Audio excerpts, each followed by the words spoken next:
Hello everyone, I'm back with another interesting question. Let's look at the solution. -5 and +5 equal to 0. Then 0 times 5 equals 0. If you solve the question this way, you solved it incorrectly. When solving these problems, the order of operations is followed. This rule is called PEMDAS for short. P parentheses. E exponents. M multiplication. D division. A addition. S subtraction. There's an additional rule here. Multiplication and division have no order.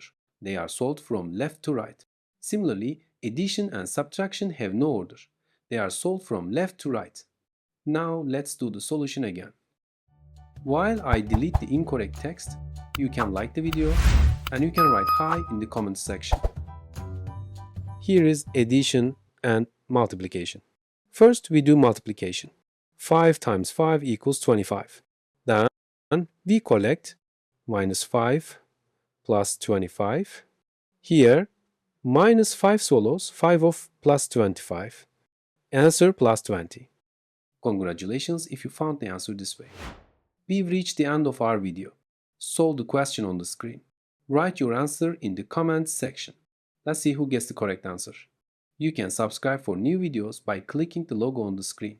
You can also check out my other videos in the sections on the sidebar. See you in the next video.